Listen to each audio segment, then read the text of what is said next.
Topic of today is how to implement your first AI initiative without being trapped in the hype. I'm joined today by Giacomo, and my name is Federico. And today we are going to discuss with owners of SMEs how they can implement their first AI initiative, what kind of strategies they can use, what are the common mistakes that often small medium companies encounter when implementing their first initiative, and also how they can successfully implement a roadmap for their projects.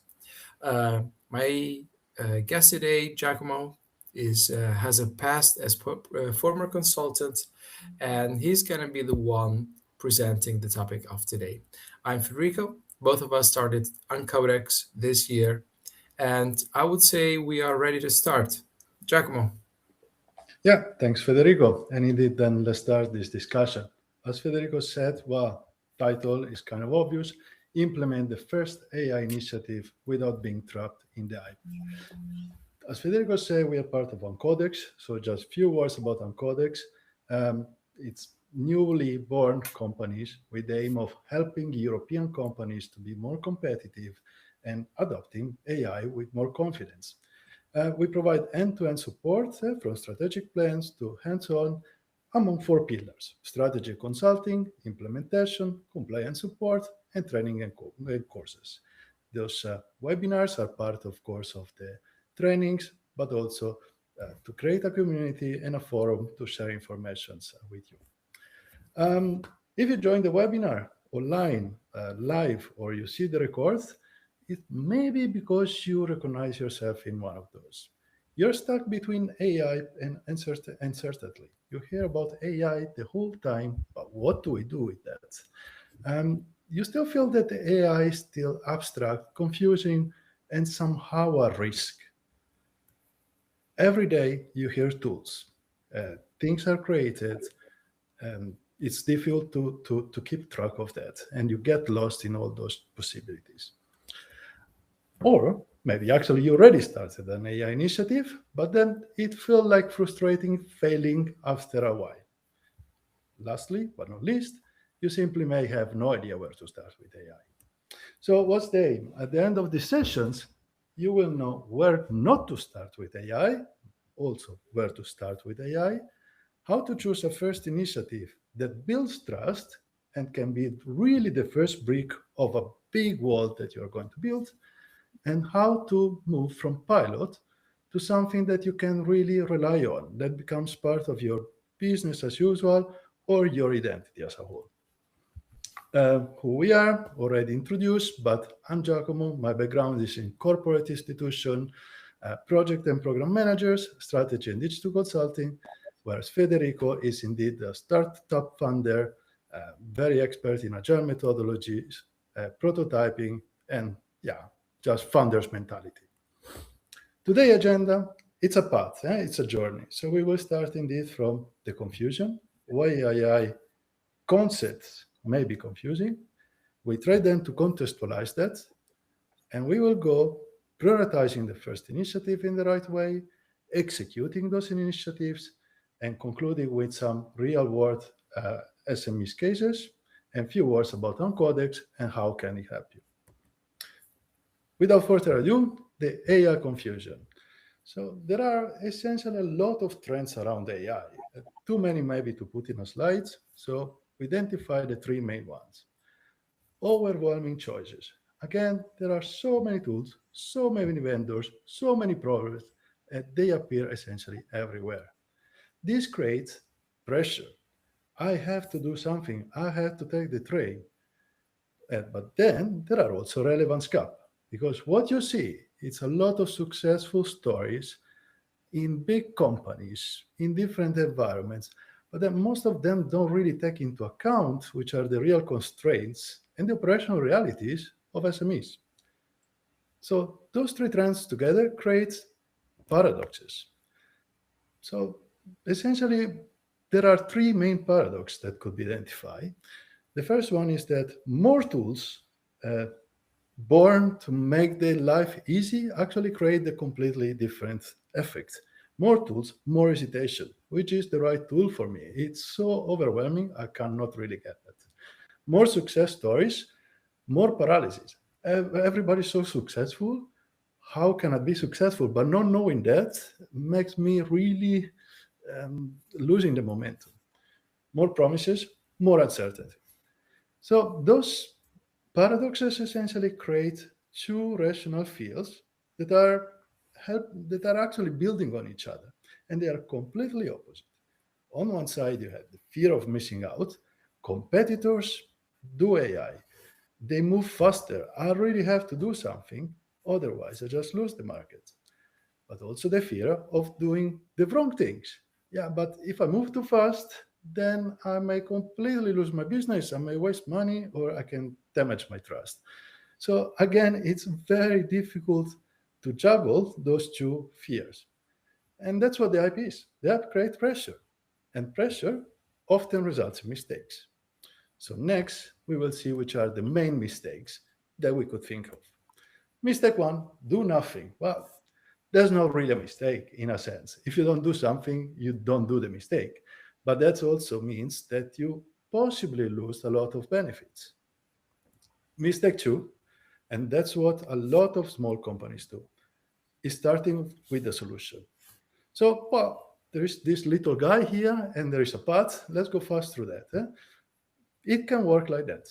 Again, so many options where to start. Oh, wait, I heard about something amazing. I look at stories, I look at LinkedIn posts. It really changed the destiny of a company. So I'm going to do the same. I'll implement in my company and that will boom up my business. Well, as a result, a few weeks later, well, it didn't work. And then the famous things, indeed, AI is still not that good. So what does it show us? That in reality, that's a common path, but the mistake is that many AI or technical projects overall fail because the solution is introduced too early. The solution is introduced before fundamental questions, scoping questions, are answered. For example, what are we actually trying to improve? How does my business really work today? Which are the step-by-step processes that I have? Do I even know them? And if I know them, which are the real frictions that I have in my processes today? If I don't have those questions answered, starting from the solution is just not going to fly. Mistake three, even if the tool is correct, what is AI and what's the context that AI has to be applicable? So it's not just a cool functionalities that will change your business, but it's the whole landscape and the right application of the right tool at the right moment. So before going in details, let's say we could identify three big blocks of an environment. Workflow. The workflow is essentially define how the information flow, how the tool integrates, which are the decision nodes. So how things go A, B, C, D. It's also the moment where the decisions are taken. If I receive an email, person A has to check it. If I receive an invoice, person B has to check it. Automation. Automation is a layer on top of the workflow and essentially can, with a deterministic, predictable, and stable approach, automatized those links. It's very, very easy. If X happened, then Y will follow. Again, if I receive an email, automatically send that to person A. If I receive an invoice, automatically send to department B. So it doesn't create decision, but it follows decision. It does. It doesn't think. And then there is AI. AI is actually a tool, a probabilistic tool on top of that supports, generates, clarify, summarize, and suggest. It supports decisions, doesn't make them. So when those three layers are mixed, that's where the mistakes come in place. Because AI does not fix broken process, it actually accelerates them. What does it mean? That if AI or any sort of intelligence is, for example, added on top of an unclear workflow, or automation is done on broken processes, or actually simply what happened a lot of time that say, I implement AI, I will clean all the mess I have. Well, that's not going to work. Then the project is just going to fail. So concluding this session, what starting with AI means, it's actually nothing too difficult. Or it is difficult, but doesn't have to be that difficult. It doesn't have to mean building custom systems, having very fancy tools, replacing the whole company landscape, software, hardware. It's mean actually understanding your business, understanding the workflow, identify the frictions you have, and then introduce AI, automation, or whatever to carefully to support, not to change, but to support the existing work. So AI adoption is not a transformation event, it's an increment evolution of the company. Okay, but then how do we start? That's just indeed some nice concepts, but how do we do from understanding those concepts to actions? And we start to talk about where to look at frictions, how to look at initiatives, how to look at points in the process, pain points that can be automated. But not a surprise, the three blocks we talked before: workflow, automation, and AI related topics. So look at that, because in the end, that's the landscape. And looking at the workflow, it's pretty easy. Look at moments in which same questions are continuously asked, and you have to answer them repeatedly, many times. Where information is searched instead of flowing. You have to filter, you have to search. It's a lot of wasted time. Work depends on people memory and on people own environment. Very individualistic, very divided in silos. If somebody gets sick or somebody leaves the company, then we have a problem. Tasks are unclear or inconsistently executed. Those are really signals that something goes wrong in the workflow, and that's signals that those are things that could be solved with automation, or are adding some intelligence to that. Automation, well, look at process where there is a lot of manual data entry. Look at process where they are very repetitive. Status updates, follow-ups, email sendings, and so on. Look at process where you have a lot of copy pasting.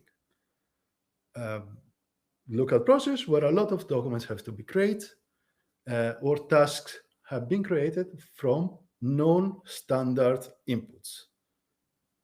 AI, well, if you have to draft long text or summarize long text, it's probably good to apply AI.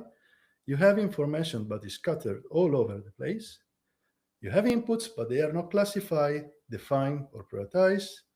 And essentially, again, AI help for decisions and for when you need to know more about something that is not your core topic or your core knowledge.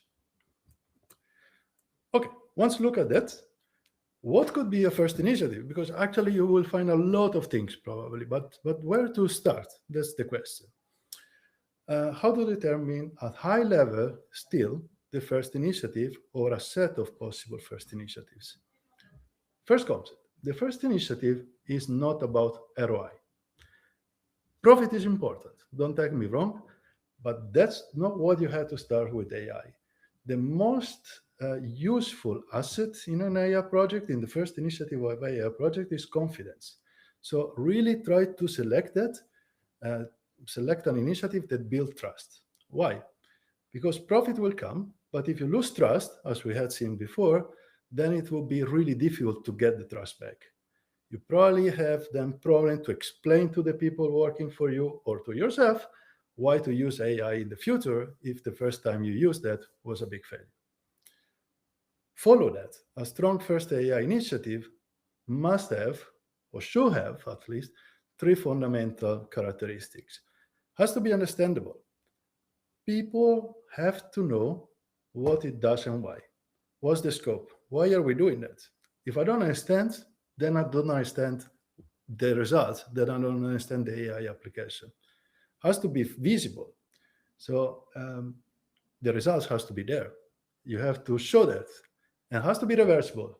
That's also very important because we tend to think about the happy flow every time, but there may be cases in which things don't work as we expect. So it has to be stopped safely And again, without that frustration, they will avoid future implementations. So choosing where to start is critical. Um, uh, Once first possible candidates for first initiatives have determined, have found, then we can go to prioritization. There are many ways to prioritize. We suggest 5 lenses. The basic prioritization is, of course, based on business impact and on cost. If the first is higher than the second, go for it. We suggest a little bit more detail look at that. Yeah? So mapping 5 variables or 5 lenses. First one, business impact. What business impact mean? It means obviously time saved, cost avoided, and revenues. But also means, as we said, frictions removed, quality of consistency improved, confidence. Here's the message. Impact is not only quantitative, because reducing chaos and stress and building confidence, I should add, is also a valuable business impact. Lens 2 is relevance. Is it strategically important? As we said before, if AI doesn't apply to something that it counts, well, then the effects will also not count. That's probably a good question. If the efficiency of the process I'm going to change improves by 30%, would anyone notice? That's a good question to determine if it's the core business, its support grow, is client oriented or delivery, and in the end, if it has a strategic relevance for me. Lens 3 is feasibility. Okay, good to go, but is this doable for me? Again, in the real world, there are a lot of constraints. So can I technically do it? Do I have the internal skills to do it? Or even easier, do I have time available to do it? Or do I have somebody, owner, do I have somebody that can do it? So again, feasibility doesn't only mean that are easy technically, but the project should be easy for the organization overall. Lens 4, it's risk and trust. So what's the error likelihood of my project? What's my project is about data, sensitive data, general data. Of course, things change. Client visibility, compliance exposure, reputational risk, and so on. So again, AI projects should increase the trust and not test it. Lens 5 is the learning value. As said, it's a lot about confidence, it's a lot about investment in the future. So indeed, do I learn something doing this project? What can I understand about AI and how can I build confidence and trust with these projects?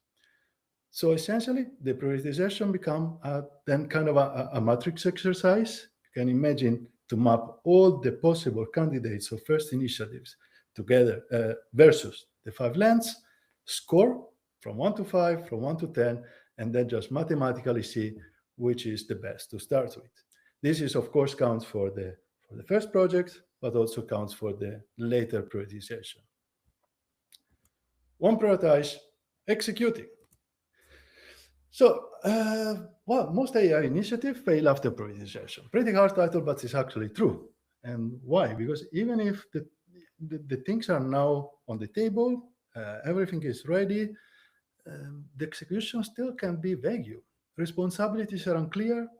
The tools, as said, are chosen too early, so you already try to make it working on something that you think is nice, and in the end, yeah, it doesn't work. AI doesn't fly.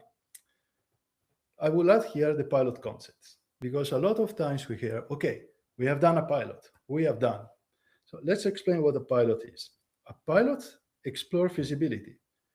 It's no way a final solution. It's actually, by definition, fragile, partial, and ownership is still informal, and the system is still not ready to be left alone doing the thing. So a pilot should never be considered execution.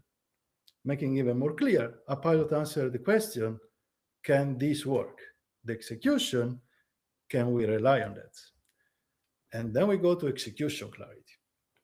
So again, new questions to be answered before really going to the execution itself.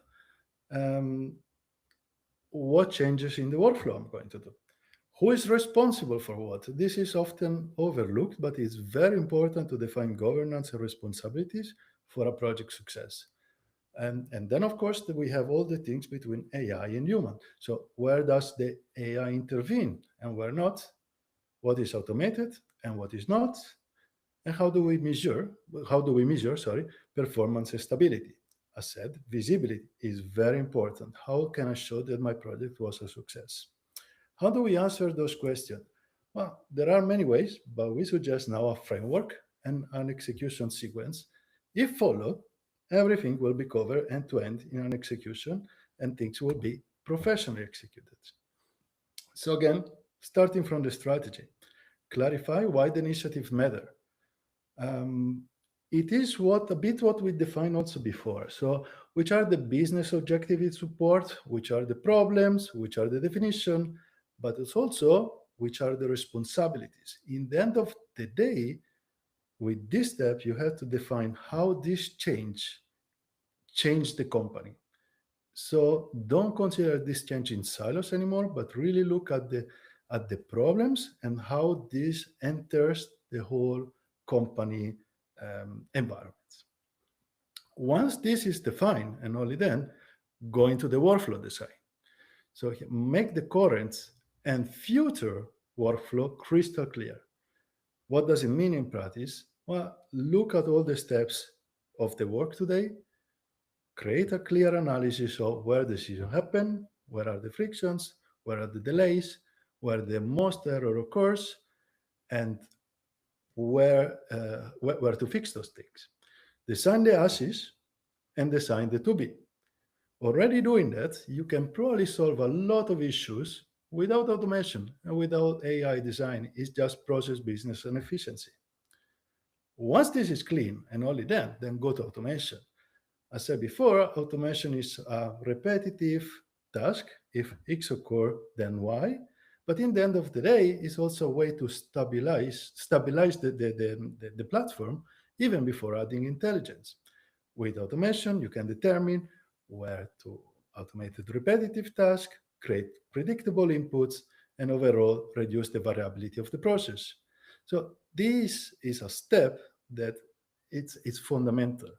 This is where the most increment in efficiency most likely happen, because automate normal actions that are otherwise manually done and efficiently done will completely change the way of working. When it's clean and the inputs are clear, then we can go to AI. And with AI, we can define, okay, at this point where the real leverage is, which tasks can be improved, but as I said before also, which are the boundaries of AI and which are the moments in which the human is in the loop. Once those steps are done, and only then, we can go to tool selection. So that's a very different approach than the ones we started with, saying that one of the problems is that the tool is the first thing. Oh, the tool is cool. I want to work with this tool. This framework saying, wait, choose the tool only once all the other things are clear. And how do you have to choose the tool? Well, it has to fit the workflow. It has to be easy to integrate with your system. It has to be adaptable and easy to maintain. More details on tool selection. And again, that's a bit of a summary of what has been said. Yeah? How now navigate the problem of too many tools. You have a toolbox. The toolbox is cool, but too many cool tools actually to use, and it's impossible to know where to go. Do I need a screwdriver? Do I need a hammer? I don't know. They are just tools. So what to do is to really look at the real life, at the real problem. Once the real problem is clear, we do the whole frameworks, we get to clear requirements, and at this point, you can really think about tool category. What do I need now that I know what I need? How do I do that? It's automation or workflow, and then Zapier, doesn't matter, but are tools that really look at automation and workflow. Do I need something that is more general AI, OpenAI, ChatGPT, Claude? It's more functional AI tools that I need. What I mean with that is more like tools that are really aiming at the marketing fact, or are really aiming at producing images, Midjourney, or producing vocal or videos. So depending on what you really need, you can really look at the categories. Here is easy to identify some of those tools. And then you really go with the last selection. So uh, look at the cost, look how easy they are to adopt, look at the flexibility, look how easy they integrate with other systems, and here you have the tool. Last step of the execution, of course, is the implementation. We already talked about the pilot, and I put here as 0.0 because the pilot is part of the feasibility. You should have done that before. It's feasible. If it's feasible, then I go ahead. A lot of companies think, okay, now I implement. Well, yes and no. The best approach is probably implement a MVP, minimum viable product. Again, this is not a pilot. It's a first operational version of the system. What it means is the first piece of the big elephant you're going to build, but that's the first piece. But it's real. It has a real workflow. It has a real owner. It has clear success criteria. And essentially, it's in production. It's already a part of usable software. What's happened next is also important. It's very important that you create already connection with user so that they can provide feedbacks and inputs. And here we go to interactive scaling. So based on those feedbacks, completely redesign in a sense or extend your MVP. And indeed, we create a cycle here. First thing is extend. I receive inputs. Now I can change that functionality. I can add that functionality. I can confirm that functionality. In any case, I review the set of functionalities that MVP had. Second step is stabilize and build the governance. So at that point is like, okay, it's built. How is it stable? What's my governance around that? Who's responsible? Who has to review that? And so on and so on. Third step, well, that will become business as usual. That will become part of your company DNA. That will become part of the new systems that you have in production. The cycle restarts because feedbacks will be received. You probably want to extend, you add functionality, and so on and so on. So essentially, implementing an AI initiative is not a one-time exercise. It's going to be a complete living organism that will continue during time. So a big recap of what has been discussed until now. Starting with AI doesn't mean to have a complex AI strategy. Actually, you just need clarity about how work happens. Start with the problem, not with the tool.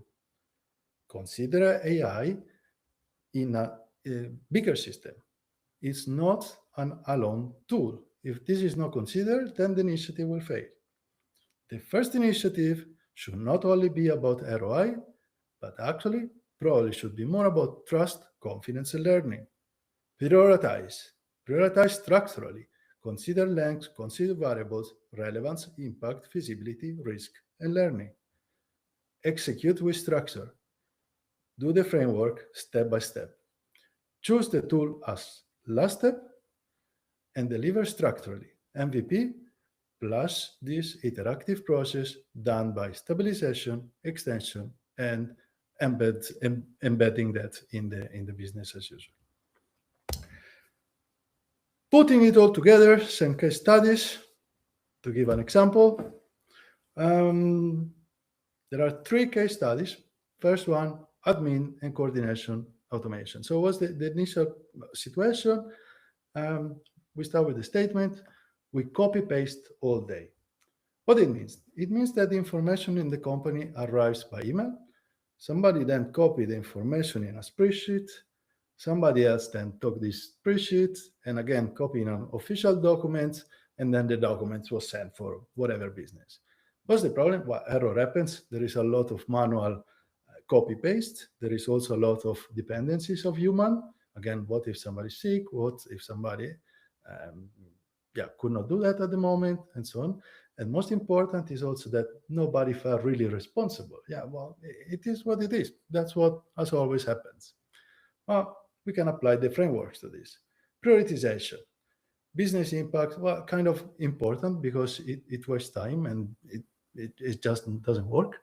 Strategic relevance, well, it's strategic in a sense because it touches many processes in the company. It's feasible, very simple actually. Yeah, it's rule based. Risk, low risk, so good candidate because it's internal workflow only. And learning value, well, a lot of people work in the system because again, it's just how it is. Showing how AI could improve that, well, that's a big learning value. So essentially, good candidate to start. Structure approach, execution. So strategy, redefine the strategy. Again, the real issue was not just speed, but it's how the information flow. There was no governance and no clear responsibilities. That's what actually the main issue. Workflow, too many steps and too many people acting as connector between tools. So the work to be done here is efficient process to be redesigned. How should it work? How many nodes should the decision have? That define three, automation. Well, then simple rules can be implemented. And again, if X happen, then do Y. In practical term, when the email is received, copy to spreadsheet. When it's copied to the spreadsheet, then review the trigger. When that is reviewed, then copy in an official document that can be used by the main stakeholders. AI also used, but just to summarize the information inside the document. So to make a short summary, easy to read for the case. Tool selection, well, at that point, it's easy to determine which tools were needed. Yeah, so Make and Zapier for the automation, data store in Airtable, and actually the documents generated in Google Docs. So again, no super complex platform, no super fancy AI tools, just knowing the workflow and redesigning that allowed to make it the system way more efficient. So that essentially, well, in the end of the day, was 40-50 less manual admin work, 90% error reduction, and the overall engagement, of course, increased because boring manual work was taken out. So key lesson was said, but here is an example of how AI opportunities actually start as workflow and automation improvement. Second use case, answering questions. So the statement here was like, oh, we have to answer the same questions and again and again. New hires, team members, and even clients always asking the same questions. The founder or the key people keep answering the question. The information was there, just scattered all over the place, and no clear source of truth.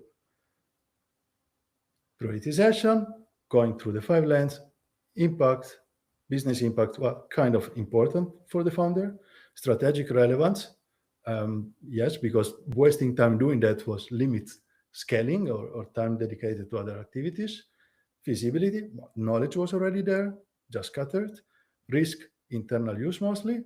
Learning value, well, of course, there was a learning value. You could show how AI could indeed improve the overall answering process.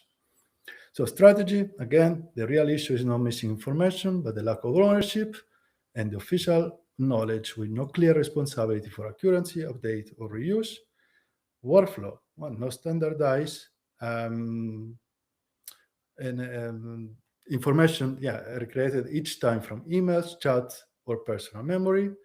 So what the work was there is to reuse information that was automatically surfaced at the right moment and reducing repeated manual explanation. AI was used to summarize long explanation and to provide summaries of the internal knowledge. Even here, no super fancy platform, but good, efficiently integrated tools. Notion, via Make, and AI-assisted answers through ChatGPT. Again, outcomes, fewer interruptions, more time for founders and for doing other activity, and the knowledge starts to scale across the company. Key lesson here, AI works best when it builds an organized, owned knowledge. We can go through the last use case, very fast. Well, this is around ChatGPT. Um, the company used ChatGPT, but it feels random. People use ChatGPT individually for emails, summaries, ideas, and documents, but the prompts not standardized, so the outcome vary, no shared rules, and no one knows what is acceptable. Prioritization, again, without going through the whole plans again, but clearly important because everybody was doing different things and no common ground defined. Structure approach, well, strategy. The real issue is not AI quality, but absence of governance, boundaries, and responsibilities. Workflow, again, used as individual, so not really a workflow at all. Automation, well, once the workflow could be better defined, then you can introduce predefined templates, prompts, and basic review rules. So if this document is done, person B review, and so on and so on. AI was positioned as a drafting assistant and helping taking decision, but never as a decision maker. ChatGPT was used together with Notion, Zapier for the workflow. So again, another case where reviewing and the structure and the governance apply some automation and AI completely improve the business. That was the last use case. So now, again, about Uncodex, as Federico said in the beginning, what Uncodex does is support European SMEs. We do trying to support with anything that's needed, but essentially clarifying what makes sense is one of the first pillar. Design the right solution, execute professionally, and of course, providing the support whenever is needed. And again, if you are interested in exploring more, you can contact us to this LinkedIn address for a free initial consultancy and discovery exercise. For the rest, I thank you very much, and I pass the ball. Thanks a lot for the presentation, Giacomo. Thank you.